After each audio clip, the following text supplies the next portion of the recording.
Em nome do Pai, e do Filho, e do Espírito Santo. Amém.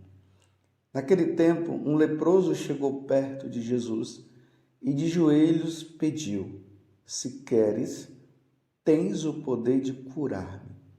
Jesus, cheio de compaixão, estendeu a mão, tocou nele e disse: Eu quero, fica curado. No mesmo instante, a lepra desapareceu e ele ficou curado. Então Jesus o mandou logo embora, falando com firmeza: Não contes nada disso a ninguém. Vai, mostra-te ao sacerdote e oferece pela tua purificação o que Moisés ordenou como prova para eles. Ele foi e começou a contar e a divulgar muito o fato. Por isso, Jesus não podia mais entrar publicamente numa cidade. Ficava fora em lugares desertos e de toda parte vinham procurá-lo. Palavra da salvação. Glória a vós, Senhor. Meus irmãos e minhas irmãs, estamos no Evangelho de São Marcos, do capítulo 1, dos versículos 40 até o 45. E nós estamos, depois que nós entramos no tempo comum, porque nós estávamos no tempo de Natal, nós estamos vendo Jesus que progressivamente vai se tornando conhecido. Está entendendo? Ele está se tornando conhecido. Hoje, graças a Deus, nós conhecemos, nós sabemos quem é Jesus Cristo. Nós sabemos que Jesus é Deus, que na sua divindade ele tem duas naturezas, uma natureza divina e a outra natureza humana. E nós podemos ver isto no Natal, quando o Verbo divino se encarnou e habitou no meio de nós. Até então, Jesus, ali na cidade de Nazaré, ele era uma pessoa comum. As pessoas ainda não tinham a capacidade de compreender que o filho do carpinteiro, como ele era chamado, e o filho de Maria, era Deus.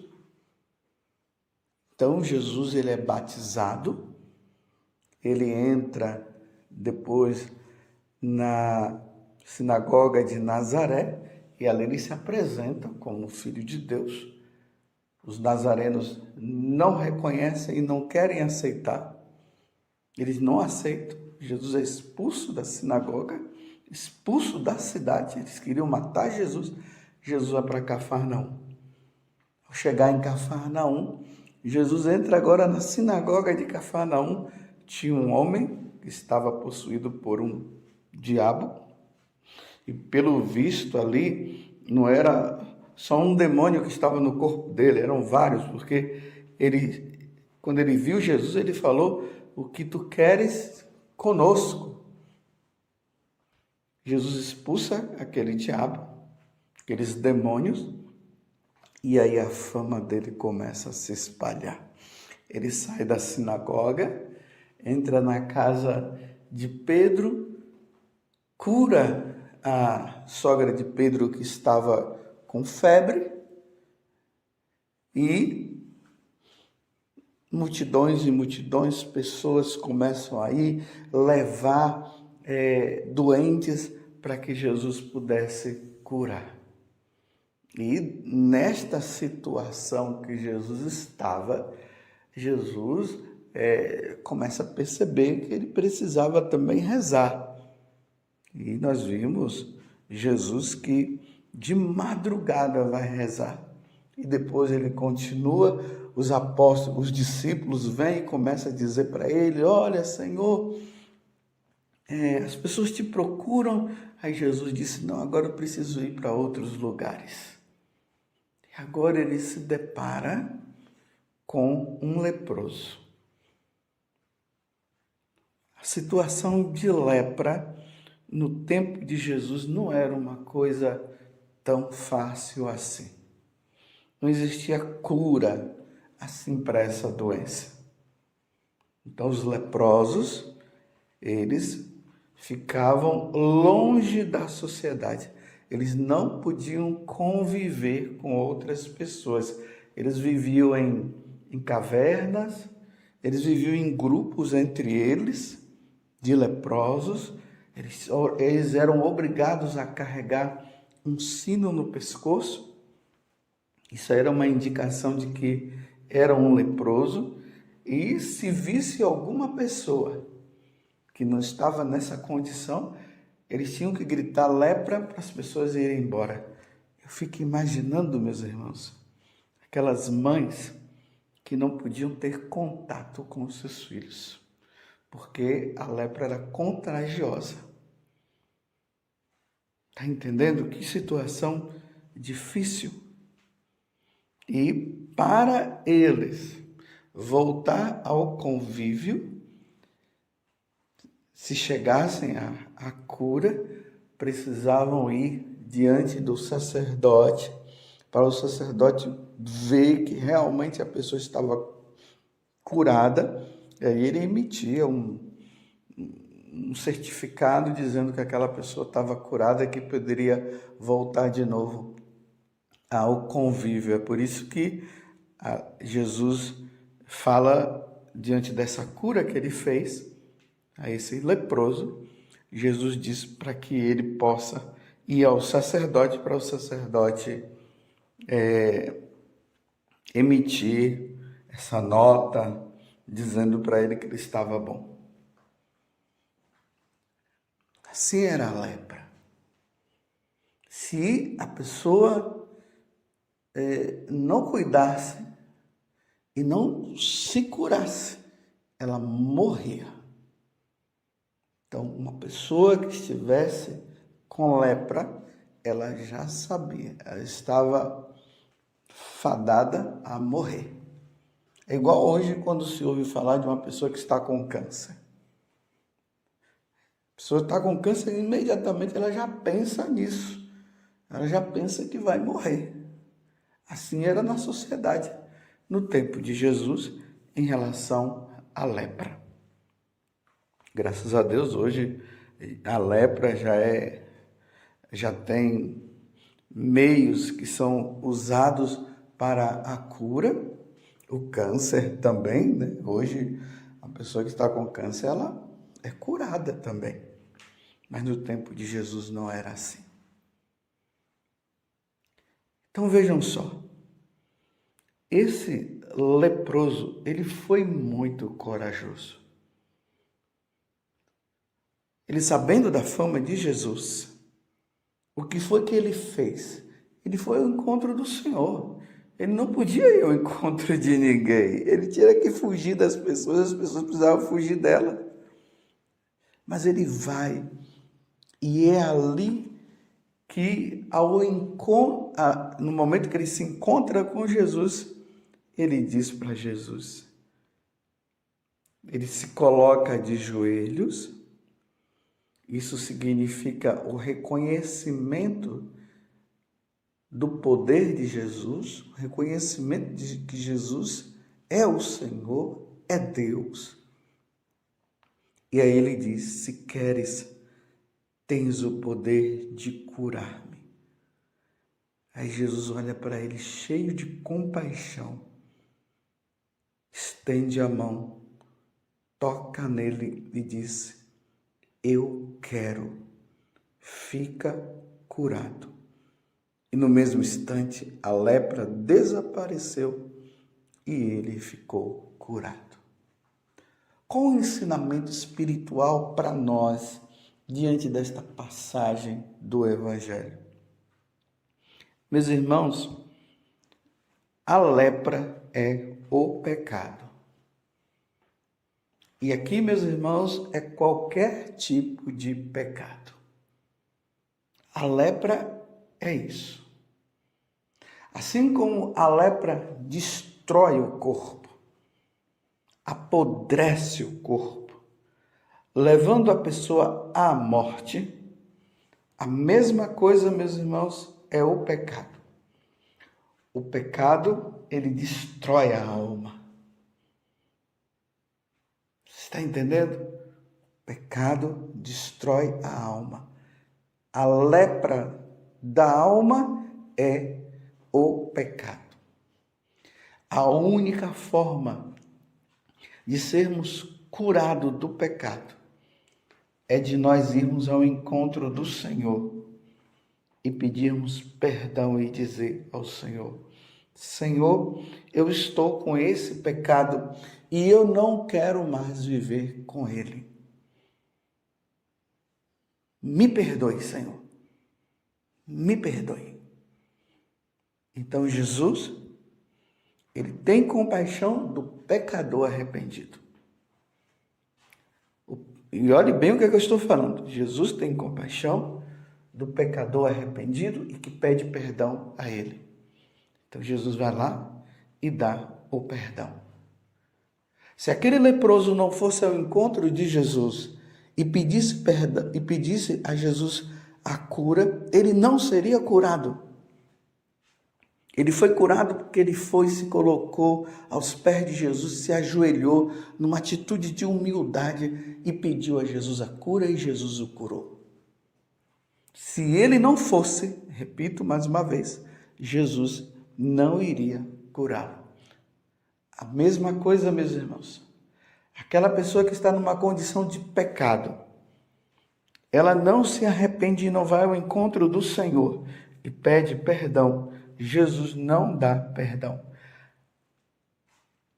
A pessoa que não se arrepende do seu pecado, ela não recebe o perdão de Deus.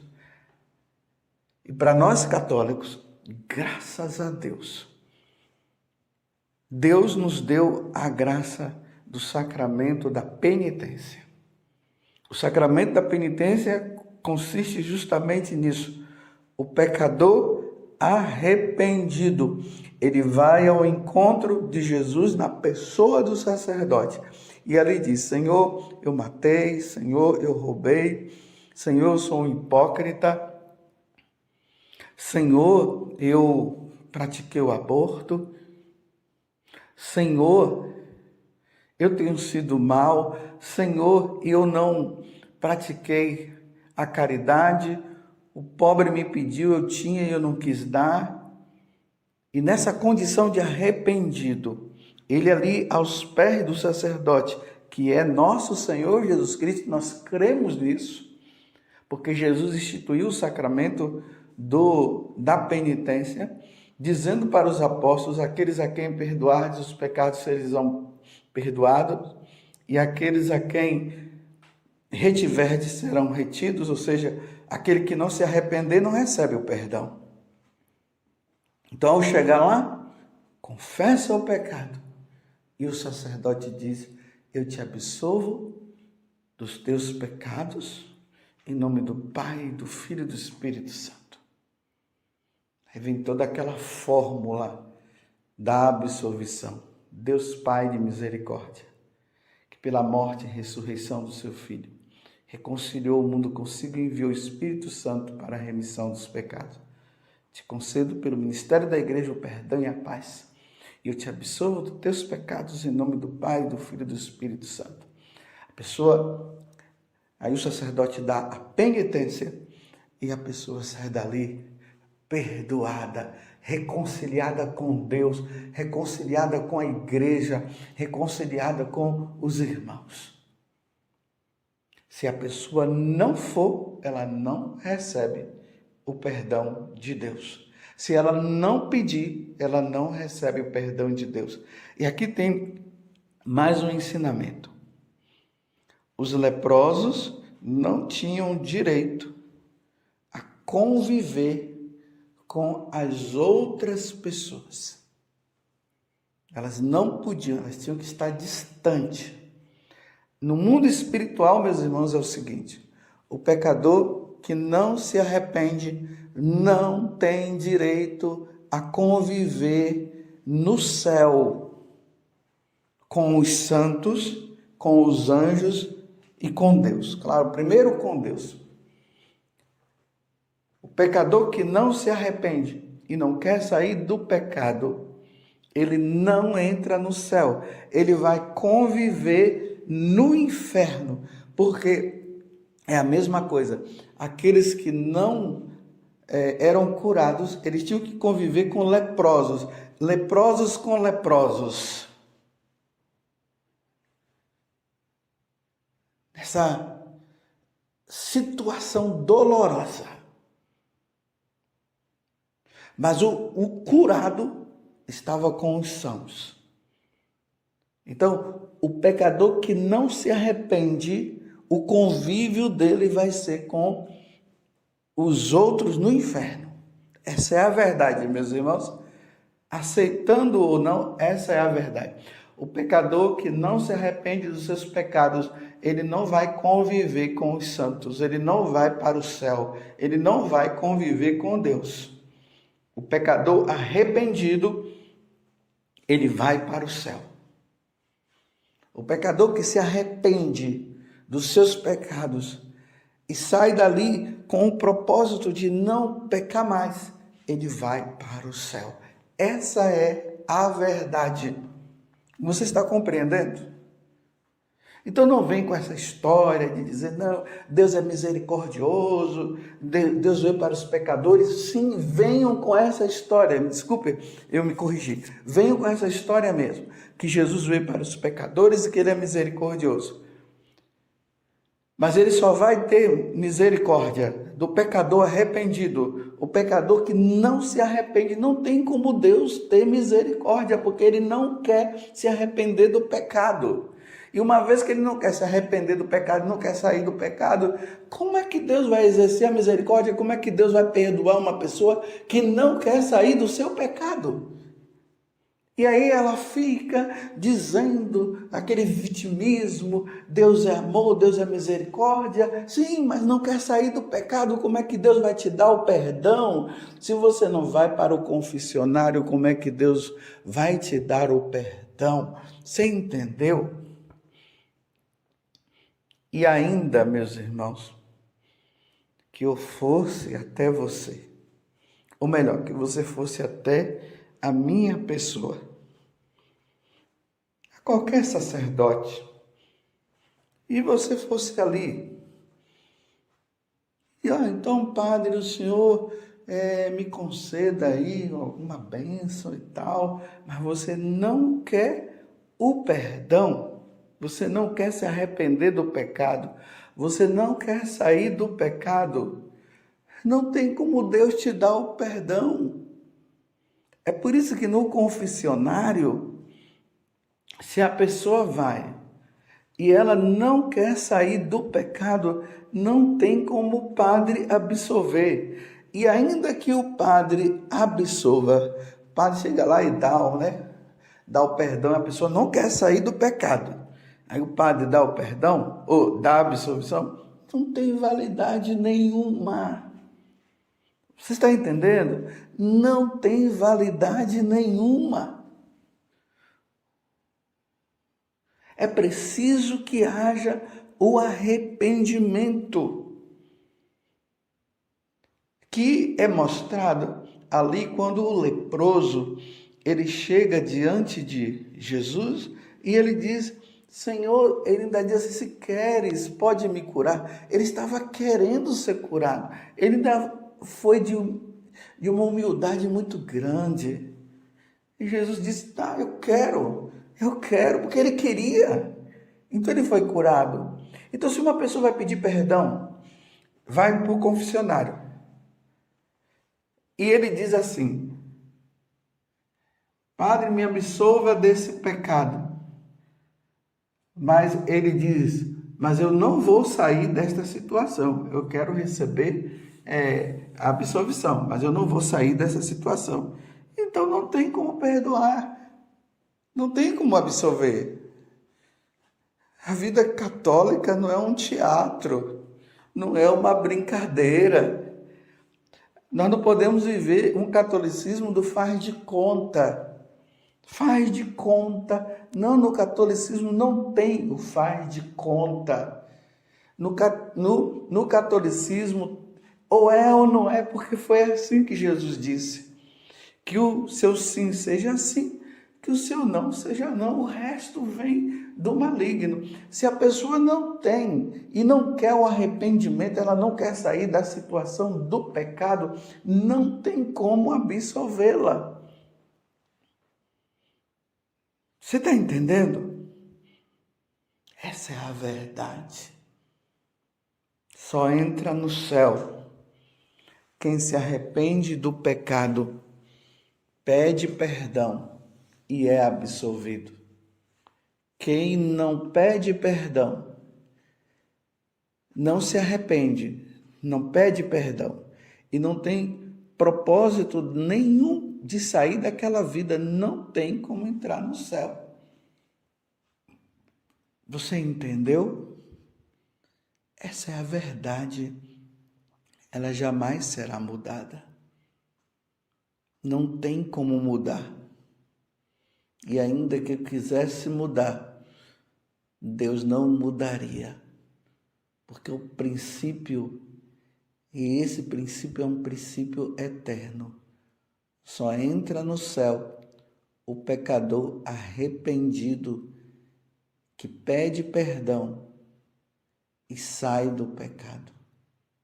Se ele quer pedir perdão, ou melhor, se ele quer receber uma absolvição, mas não sai da situação que ele está, não entra no céu.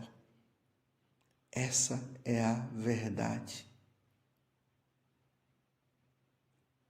Louvado seja nosso Senhor Jesus Cristo, para sempre seja louvado, e a sua mãe, Maria Santíssima.